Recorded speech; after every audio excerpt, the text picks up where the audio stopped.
Hey everybody, I am John Ellis, and this is Larry Taylor.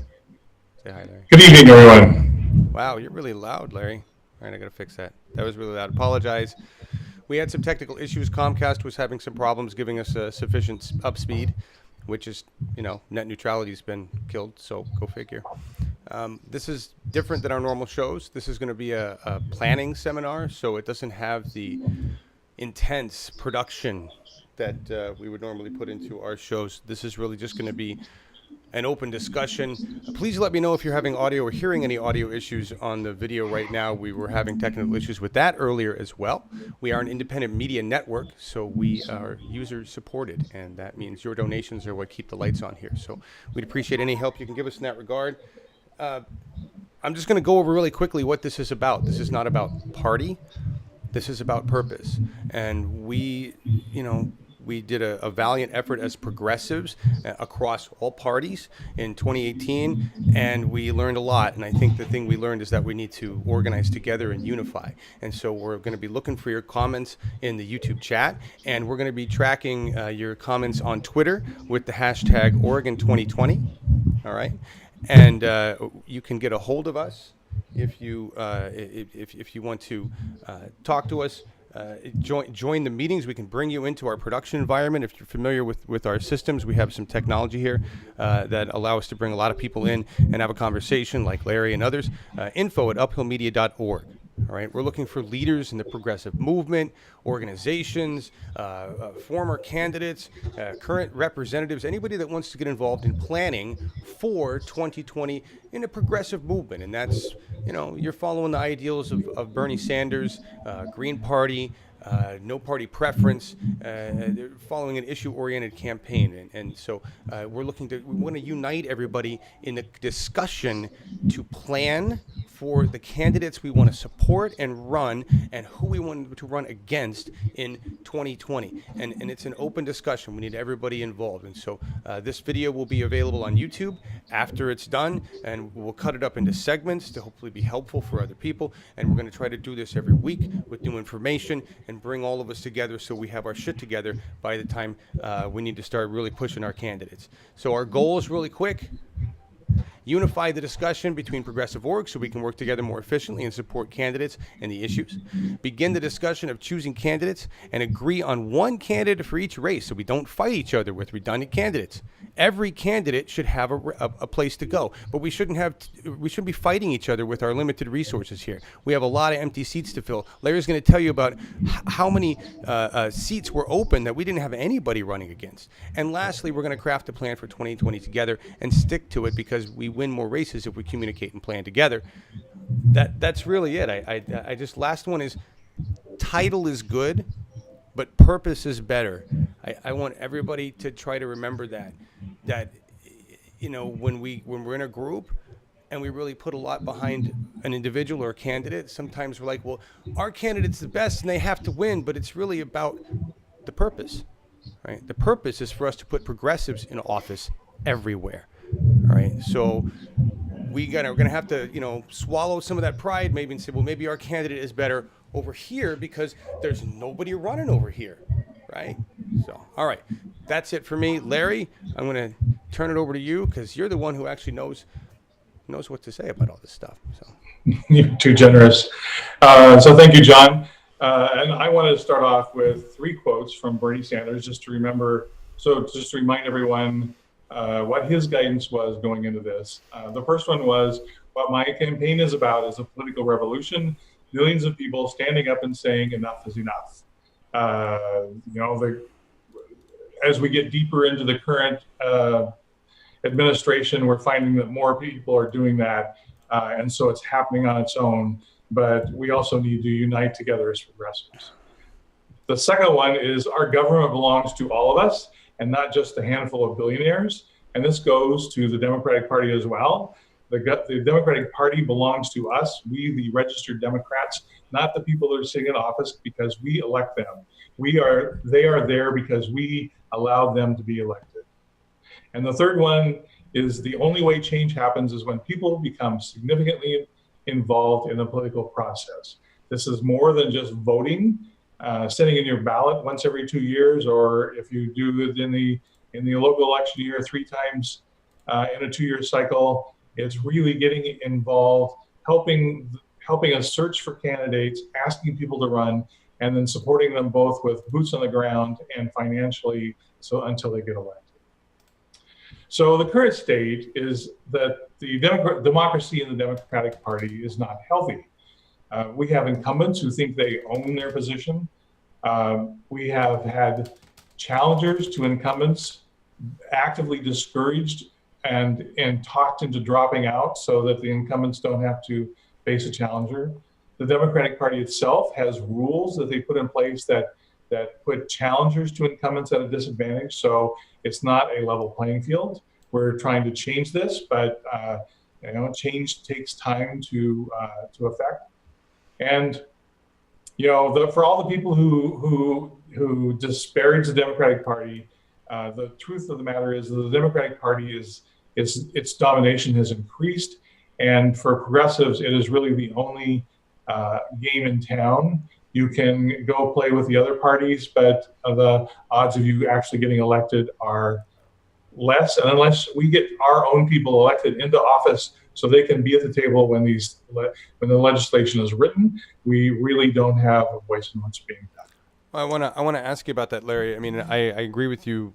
The Democratic Party domination has increased. However, in our planning sessions, if we come across a Green Party candidate that we think is the right person for that job, would we not seek to support that candidate as progressives together? Yes. Awesome. But, it sort of depends on the position. So if they're running for county commissioner, that's probably a winnable situation. If they think they're going to win a position in the legislature, we would have to see enormous support coming from their party to make it happen, which we have never seen in the past. Right. Well, okay. All right. Yeah. Reality check. Gotcha. Thank you. So this incumbent protection plan has resulted in, from some legislators, a disregard for their constituency, indifference to critical issues, and we just have to look at their treatment of the national popular vote legislation in the last session, and the tenants' rights legislation, which died in the Senate. I mean, people are being thrown out of their homes and are living in cars because our legislature couldn't pass legislation to protect them. And I'm just talking about protecting people from no-cause evictions. It's just tragic what's going on. And then, of course, we have the unhealthy reliance upon corporate financing and financing from groups that make the legislators feel like they're accountable to someone else other than the people. So what we are proposing is that collectively we do a number of things. The first thing is that we prioritize positions to target. So in 2020, there will be 60 Oregon House representatives up for election. There will be 15 Oregon Senate positions, and then all 5 U.S. representatives. And then we have all of the local races, the city councils and the county commissioners, all which need attention because we need to develop a farm team of people who can step into the higher positions when they become open. We need to establish teams to search for candidates. We need to train and groom the candidates so that they're competitive. And we then need to support their campaigns with volunteers. I didn't see a lot of that happening. I saw a lot of emphasis in the primary this year spent on endorsements, which clearly had no effect because none of the candidates that I tracked, except for the exception of Joanne Hardesty, won. We really need to get involved with the campaigns and make sure that they're successful. So to break the steps down into greater detail, we need to first prioritize and agree upon the criteria for the positions that we're going to target. Clearly, if there's 60 House, 15 Senate, and 5 U.S., and then a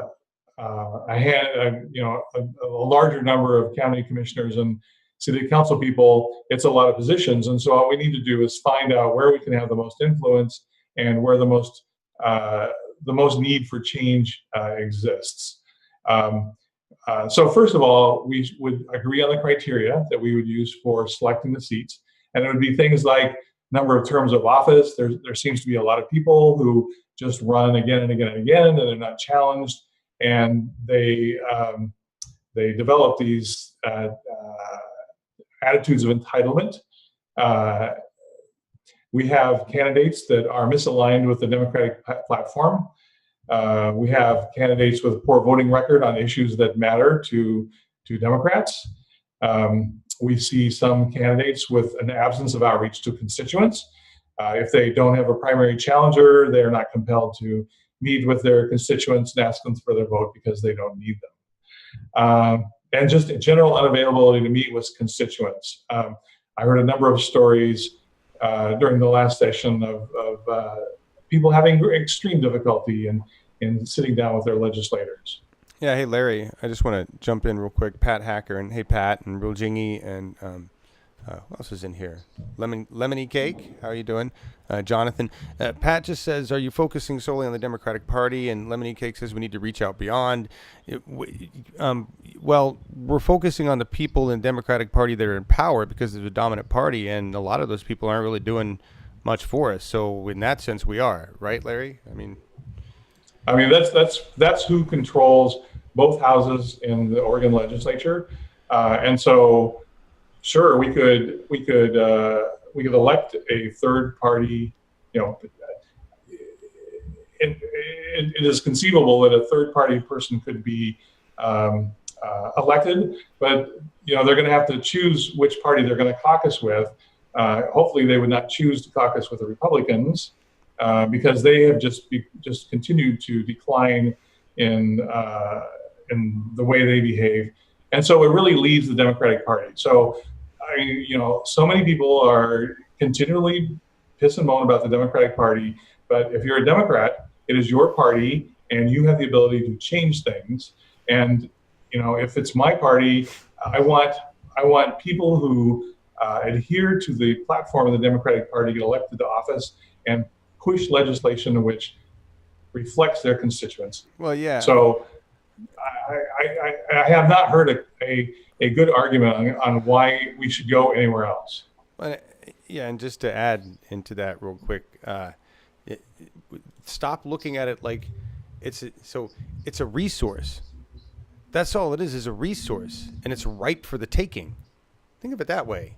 All right, it's a resource that doesn't have any leadership. It doesn't have a mission. It doesn't know where it's going. It's got some good people in it, and it's got a lot of bad people in it. That's it. If you give it more than that, you're giving it power it doesn't have.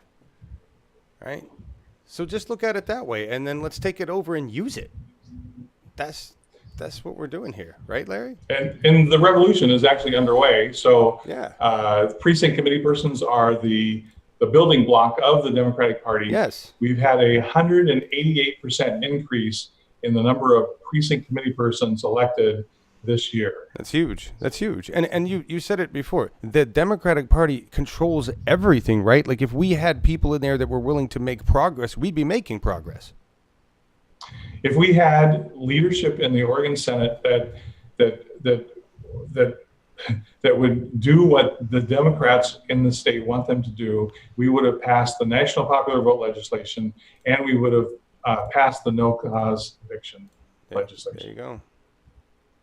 And there's no other way to elect people to get that passed, and unless the Democratic Party loses so many seats that they end up with a minority. But the reality is, there's a very good chance that they're going to end up with a supermajority. Just because there were so many seats that were not even contested by Republicans. And so once they made it past the primary, they are, for all intents and purposes, elected into office. So did you just hear that? There's another reason. Republicans aren't even running against these Democrats. Yeah. Right? Just right. Yeah, there were 14 seats that there were 14 Democratic seats. There were four seats where the Democrats had no opponent, and there were 14 seats, I believe. Am I saying that right? 14 seats where the Democrats had a free ride. Yeah. So let me say that again. Republicans had a free ride with 4 seats. They had no Democratic opponent. The Democrats had a free ride with 14 seats with no opponent. Wow. But the fact that there's no challengers for all of those, that's ridiculous. 18 seats. Right. Yes.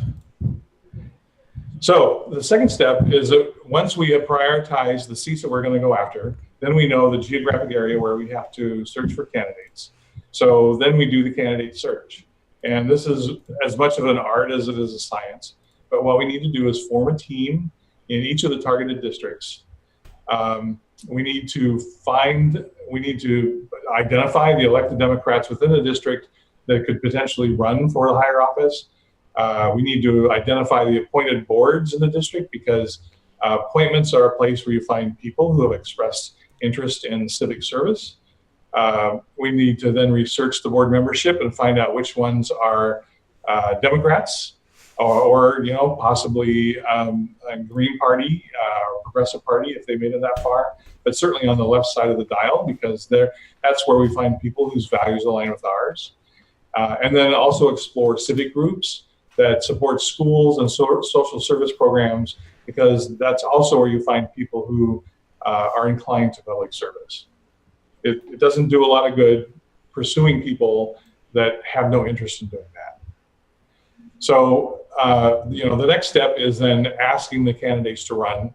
And for every 20 people you ask, you'll be lucky if you get one that says yes, which is a lot of work, and it's discouraging work sometimes, but that is the only way we can get people to run.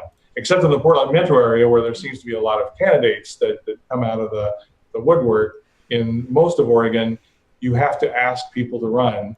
And other than the political parties, there's nothing other than business associations or whatever to do the search for candidates. And so, there's nothing preventing anyone from doing candidate search. And so what we're proposing is that we do this as a coordinated effort, forming teams around the states focused on the districts that we've targeted to find good candidates to run.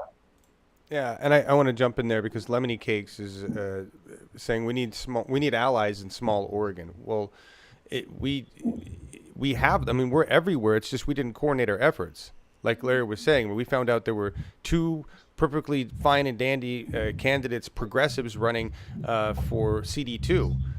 One of those should have been running in a different place for something else, right? And instead they fought each other for the few votes that they got, right? And so we really need to just coordinate our efforts. And we had lots of people doing lots of work, because Uphill Media, we were interviewing candidates, and a lot of people were reaching out to us and saying, hey, why don't you interview our person and our person? We got this person. And what we were seeing was none of your groups are talking to each other. Why didn't this group talk to this group about the fact that they both picked candidates, right? And so if we got together first and said, how about this guy? And we could all take a vote. Well, good for that group. I want to put this person over here, this person over here. That's what we're talking about here is we have the people power to make this happen. We just need to work together. We need to coordinate. And all we are doing is taking our rightful place in the political ecosystem, because Bernie Sanders won the Oregon primary by 56%. The majority of Democrats voted for the progressive candidate, and yet they're not represented well in the party itself, and that's really what we're trying to evolve here. But we do have people all over the state. One of the things that came out of 2016 was a network of people that we've stuck together and communicate with and work together. And so, so we have them all over the state, and there's more groups out there, like the whole Indivisible network is developed that we need to reach out to and include in this. There is no limit to the amount of working together that we want to do. And we're not proposing that we have a central agency where the candidates are chosen. What we want to do is empower each of the districts with the knowledge and the skills to go out and search for the candidates and select the candidates on their own, and then not do things like run 3 candidates and end up splitting the vote. Well, I thank you for saying that, because I want to make that clear to everybody. We're just going to outline the process. everybody's going to be able to do their own work in their own areas. This isn't about forcing our will on anybody. We just need everybody to get together, and Larry can outline, once we have people together in groups, we can go through, help you with those steps. But one of the more important things is that candidates need to feel like they could run because they have the support to do so. And I think a lot of the reason that candidates were like, no way, was because they're like, oh, you want me to build a website and I got to do this and who's going to do all this stuff, right? And that's our job. The organizations need to provide that structure. Why do the Republicans win so much? Is because they take their candidates, they go, look, your job is to get on the phone and raise money. We'll do everything else, right? And our candidates, we need them to go out and meet people. We need to take care of all that other stuff. Right? And the sad truth is that there's really two sets of skills that are involved in getting a candidate elected. There's the candidate skills, and then there's the skills that you use once you're actually in office. Yes. And it's a blessed day when you find a candidate that possesses those in huge quantities. But if they don't, that's where we can help the candidate develop themselves and do the right things when they're running for office. Because running for office is a very complicated. But everybody that's run before now has experience with those skill sets, and that's what's valuable about all of these previous candidates we had, right? Yeah. Right. All right. So that does bring us to step number 3, which is to train the candidates. Candidates come with all kinds of interesting emotions and things that they're bringing into the campaign, and they find it often very difficult to distill a clear message that speaks to voters. Speak with that clarity that Bernie Sanders is able to. Well, he's been doing it for a gazillion years, and he's been able to hone his message. That's not a natural skill that many people have, but it's something that if we have our candidates chosen in advance and with enough time, we can work on those and make them great candidates to run against anyone. Yes. It's sad that we have to consider these optics, right? But they're important. And we have to agree upon a campaign plan to win. I was involved with campaigns where they had several campaign managers, and they never got a coherent campaign out of it. And what did they do? They ended up losing. I worked with candidates who couldn't clearly articulate their positions, no matter how hard we tried. Those are the things that we have to work on. So then once we have been able to work with a campaign, with a candidate, and get them so they can communicate well with voters, then we have to run effective campaigns to get them elected. We had some interesting races in this last one where several candidates ran in the race, and they had different variables going on, like money and number of volunteers and number of mailings. We know now, without a doubt, that the most effective way to run a campaign is with boots on the ground, and the most important person to go knock on doors is the candidate themselves. But by far, the effect of going out and talking to candidates or to voters is the most effective way to get people to vote for them. And we have the skills and the knowledge to run the walking lists and set up the maps and identify the voters and take care of all that stuff and put it together into an effective plan. We need to then get out the vote. So once you've done all the work in getting up to election day, we know how to get out the vote and make sure that all the people we've identified cast their ballots and get our people elected. There's nothing like losing some elections to learn. That's what the Tea Party did, right? Yes. So on the timeline slide, this is what I propose in terms of timelines on how we work together. So we're roughly at the middle of June. So we will take between now and the end of July to strategize, and that is develop our criteria for selecting candidates and offices to run for, and that would identify where in the state we would be working.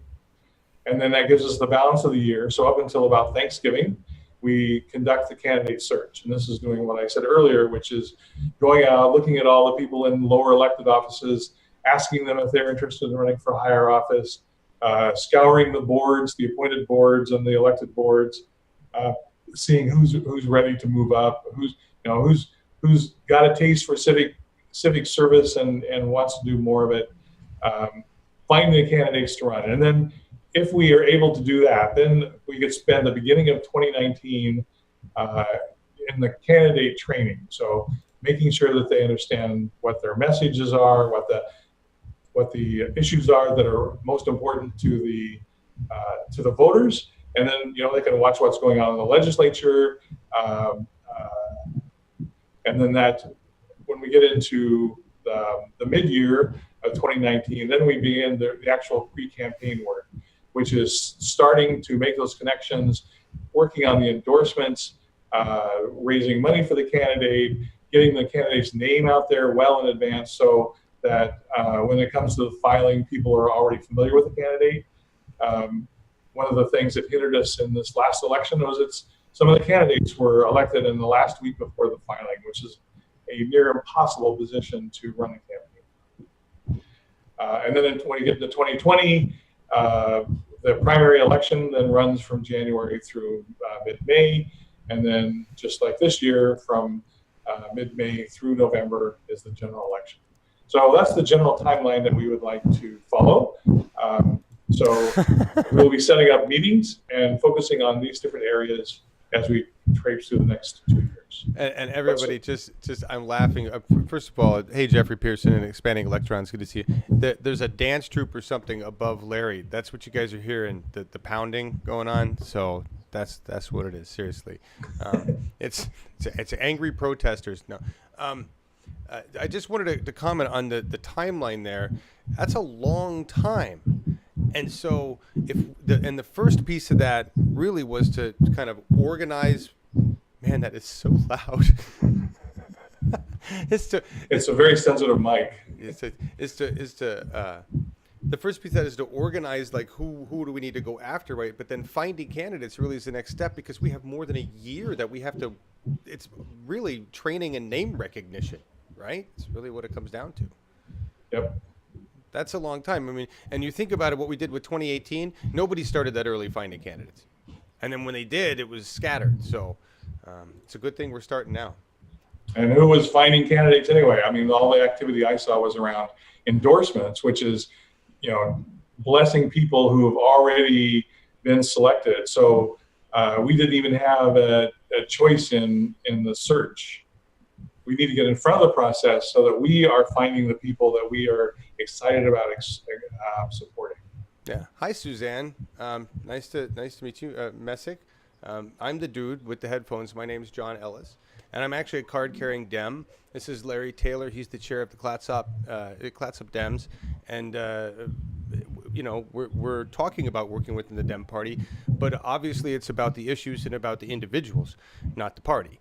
Right. So, and a lot of our audience, welcome, but a lot of our audience are Greens and Bernie supporters and other things. So that's the conversation. But we're all here about the issues, I would hope. So welcome to the conversation. This dude, I like that.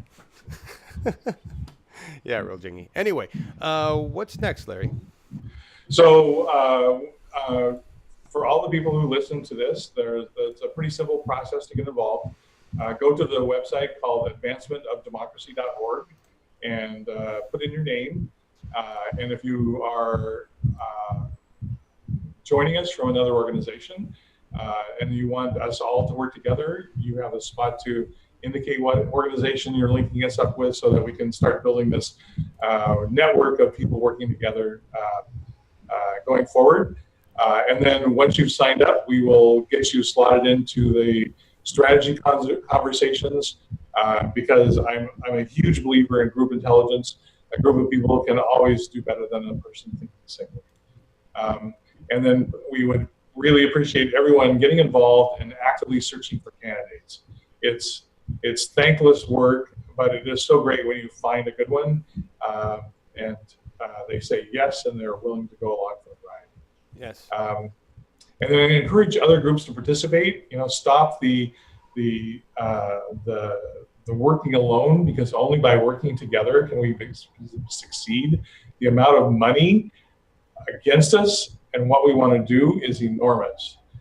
We saw this in this last election. Just jaw-dropping amounts of money dropped into races. Six-figure races to win a primary campaign. But you can overcome money with boots on the ground. It is all about making the connection with the electorate and having that conversation. And you will be amazed at how many people will cross party lines and vote for you just because you've reached out to them. I think I agree with you mostly. I think you can win with boots on the ground as long as you have a decent campaign video and know how to work with social media. Because what we bring to the table are all the resources of Uphill Media, right? And then we have people with extensive backgrounds in campaigns. I'm from Clatsop County, where until this last election, we had won 11 out of 11 county commissioners' seats, and we changed the course of history. We stopped the LNG terminal in Clatsop County from going in, because that was the only way we could do it, is by actually replacing people in office. They ignored the people when they testified year after year, and until we took 3 out of 5 of them out and had a working majority, could we change what was going on. So at this point, all that's left is Jordan Cove, and we're working on getting that one stopped. Yeah, and Suzanne, it's nice to have you here. She said hi, Larry, by the way. And group intelligence kind of depends on the makeup of the group, but a sweet thought nonetheless. Yes, agreed. Agreed. Well, we're all very bright, so I don't have. Yeah, well put. Except Wall Street timber overlords. Yes, we have to deal with that as well. And just on who I am. So just real quick, I'm the technology guy. This media network isn't a normal network. It runs differently. I started Bernie 2016 TV back in 2015, and we're one of the reasons, well, we pissed off CNN a lot. But the point is, we've got a lot of technology to really help our candidates, and I'd like to bring that technology to our candidates. And in order to do that, we need to work together, and we need our candidates to be better champions in 2020. All right, we learned some lessons in 2018. We've got all the resources between all the different groups to really do this. So that's who I am, and that's what we're doing here. And I'm sorry, Susan, totally get it. Her name is Susan, but it looks like it's pronounced Suzanne because it's got a Z in it. But that's just cool. Anyway, that's who I am. That's what we're doing. We're just an independent media group trying to organize the revolution here around getting some progressives into power in Oregon. Through education. Through education, yeah. And so, we're going to hopefully, what we're working on is all the resources, media resources that our candidates are going to need. Larry, we're going to build out a visual board of, the map of who what we're going after, who we're targeting, and that stuff that we need this. This is what we need. It's real campaign stuff. Time to get real. Right? So showing the slide how to get involved. So that's what the home screen looks like for advancement of democracy. All you do is click on the join button, fill it out, and then we will have your contact information. Just so you know, there's a total of 5 programs that Advancement of Democracy is working on. One of them is a studying of democracy and parliamentary procedure. So when we get into these meetings, we know what our rights are and we can hold our own. We will be doing legislation. We have not started that, but that's the next segment to kick off. We've already had insight into what the legislature thinks their top issues are. They don't quite align with what came out of the Democratic Party platform. And so that's what we need to do, is think about how we want to approach that. Because the legislation for the next session in 2019 is being written right now. And by the time we get to the elections, which is pretty much a coronation at this point, the legislation there will be already legislation submitted in the hopper, and the leaders of the legislature already know what pieces they're going to move forward with. So we are not at all early in this process. If anything, we are starting late. Yes. So when you sign up, you can indicate which of the areas that you are interested in working on, and we will get you involved. And listen, advancement of democracy is just a list to help us. It's Larry's organization, but we're just trying to get a list of the people that we need to call to these meetings and get involved with this, right? So so please do that if you can. Susan, yes, Larry Taylor, right, we mentioned at the beginning of the show, and I did a little earlier. And he's the chair of the Clatsop Dems, as well as a number of other things. He's just a big, crazy activist guy in Oregon. Does that describe you, Larry, pretty much? Yeah, sure. Okay. He's like a grand wizard of parliamentary procedure and Robert's Rules of Order, and which is powerful stuff. So it's important. So, thank you guys for being here. What else do we need to cover? Hi, Sarah. Sarah Spansale is here. Hi, Sarah. Hi, Jay Pearson. Nice to see you. Thank you all. Wow. Yeah, just so you know, Sarah is from Jackson County, so that's just an example of where we have contacts from all over the state.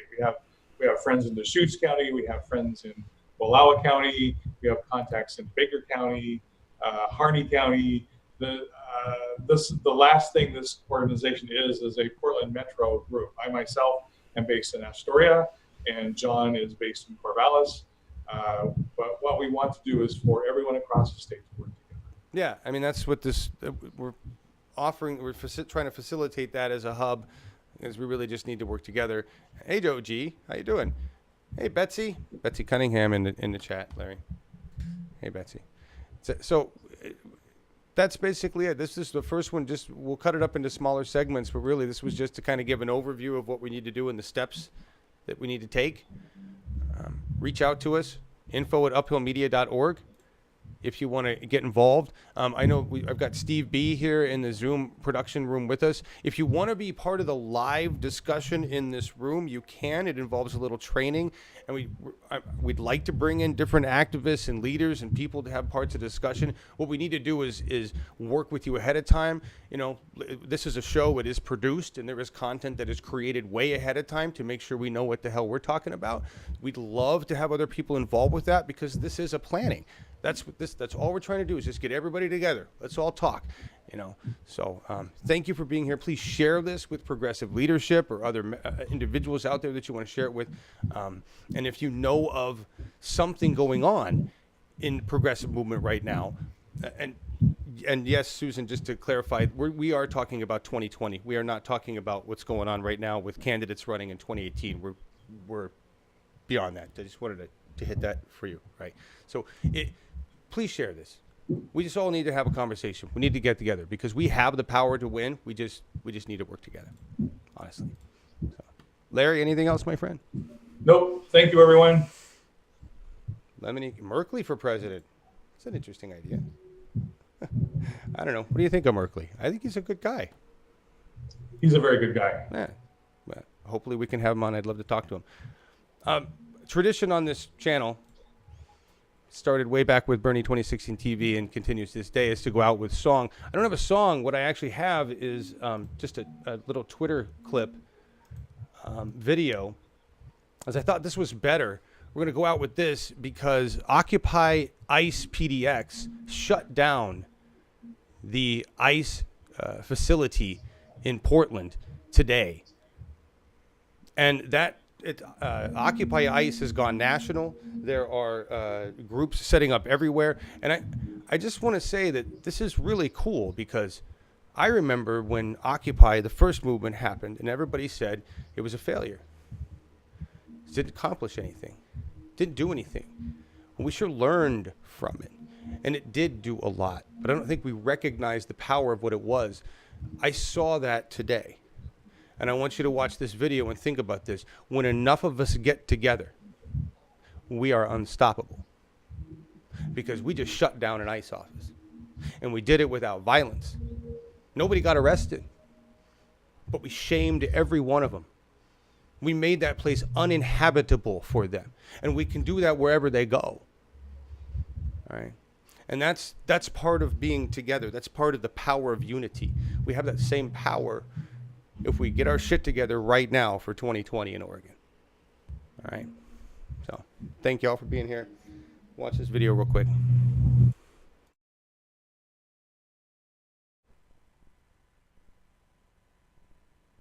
So the main purpose of this vigil, why we started, is to demand an end to the zero tolerance policy, because in Portland we have a zero tolerance for ICE bullshit. So people have decided to come out to the ICE facility here in Portland and occupy until the kids are reunited with their families. I personally am undocumented, and it's something that, you know, growing up I had to deal with, I had to live with, and not too long ago I decided to take a stand. We need more than just holding signs, because they're not going to read them. If they don't listen to us, they're not going to read your signs. Put your body on the line. They don't listen, escalate. Because sitting down, we're not going to fix anything. If you're white, don't be just a passive ally.